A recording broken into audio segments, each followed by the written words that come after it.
హైదరాబాద్ మహానగరంలోని కోకాపేటలో నిర్మించిన దొడ్డి కొమరయ్య కుర్మల ఆత్మగౌరవ భవన ప్రారంభోత్సవ కార్యక్రమాన్ని విజయవంతం చేసేందుకు ఒక పిలుపుతో జిల్లాలోని కుర్మ కుల బాంధవులు ఏకమై తల్లి రావడం ఎంతో సంతోషంగా ఉందని జిల్లా అధ్యక్షులు గుంటా శ్రీశైలం అన్నారు. ఈ సందర్భంగా మందమరి పట్టణం నుండి సభకు తరలి వెళ్లేందుకు వచ్చిన సభ్యులకు దిశానిర్దేశాన్ని చేశారు. అలానే గత అనేక సంవత్సరాలుగా కుల బాంధవుల అభివృద్ధి సంక్షేమం కోసం అహర్నిశలు కృషి చేస్తూ ఇటు నిర్మాణ కార్యక్రమానికి కీలక భూమిక పోషించిన ఎగ్గ మల్లేష్ కు వారు ప్రత్యేక కృతజ్ఞతలు తెలియజేశారు. అదేవిధంగా రాష్ట్ర ప్రభుత్వం సైతం కుర్మల అభివృద్ధికి పెద్దపీఠం వేయబోతుందని ఆశాభావాన్ని వ్యక్తం చేశారు.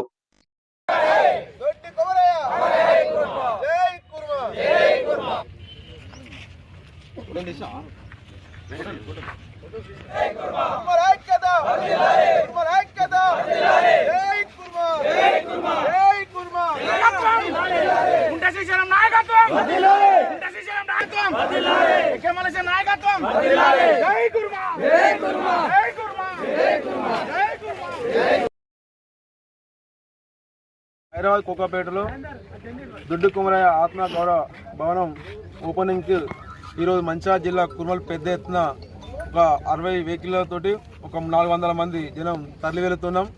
ఎగ్గ మల్లేష్ నాయకత్వంలో మేమందరం బయలుదేరి ఆ భవన ప్రారంభోత్సవానికి ఇంకా మంచిర్యాల నుంచి వెళ్ళడం జరుగుతుంది.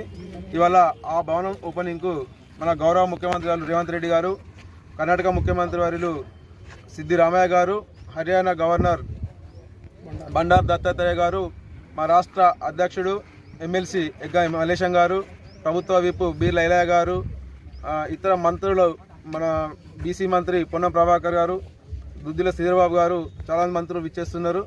దానికి మేము మద్దతుగా మంచిర్యాల జిల్లా నుంచి పెద్ద ఎత్తున కుర్మలం బయలుదేరి వెళ్తున్నాం. ఈరోజు నిజంగా ప్రభుత్వానికి కానీ మా ఎగ్గ మల్లేశం కష్టానికి ఇవాళ ఫలితంగా మేము భావిస్తున్నాం. ఇవాళ ఆ భవనం మొట్టమొదటి భవనం కంప్లీట్ అయ్యి ఇవాళ విజయోత్సవ సభ లెక్కనే మేము పెద్ద ఎత్తున 1,00,000 మందితోటి ఆ సభ కూడా జరుపుకోవడం జరుగుతుంది. కాబట్టి కుర్మలు అందరూ ఐక్యత ఇట్లే మేము ఉండి ఆ భవనాలకు పేద పిల్లలకు కొంచెం ఎడ్యుకేషన్ డబ్బులు లేని వారికి కూడా విద్య అందించడానికి కూడా ఇవాళ చండేశ్వర భారతి ఇంజనీరింగ్ కాలేజీ కూడా ఓపెనింగ్ జరుగుతుంది. ఇవాళ మా యొక్క కుర్మ పేద విద్యార్థులకు కూడా అదొక మంచి అవకాశం, దాన్ని అందరూ వినియోగించుకోవాలని కూడా సందర్భంగా కోరుతూ జై కుర్మ. మా మంచిర్యాల డిస్టిక్ నుండి మా కుర్మ ఐక్యత ప్రతి ఒక్కరూ ఇవ్వాలి. ఎందుకంటే మా దొడ్డి కొమరయ్య పోరాట యోధుడు, అతని ఆత్మ గౌరవ సభ లెక్కనే అతని పేరుతో పాటుగా ఈరోజు మాకు హైదరాబాద్లో కోకాపేటలో కుర్మ భవనం ఏర్పాటు చేయడం జరుగుతున్నది. దాని ఓపెనింగ్ కొరకై ఇలా మా రాష్ట్ర అధ్యక్షుల వారు ఎగ్గ మల్లేశన్న ఎమ్మెల్సీ ఈ అందరి మంత్రుల సభ లోపల ఇలా ఆయన ఐక్యత వర్ధిల్లాలని అని చెప్పేసి మేమందరం ఐక్యత మా మంచిర్యాల డిస్టిక్ నుండి వెళ్ళి మా గుంటా శ్రీశైలం అన్న మా అధ్యక్షుల వారు మమ్మల్ని అందరినీ ఏకం చేసుకొని పట్టుకొని పోవడం జరుగుతుంది. మా సభను మేము ఇలా ఆత్మబేరుగా మోగించుకోవడానికి ఇలా మంచిర్యాల జిల్లా ప్రతి ఒక్కరం జై కొట్టుకుంటూ వెళ్ళిపోతారు. జై కుర్మ.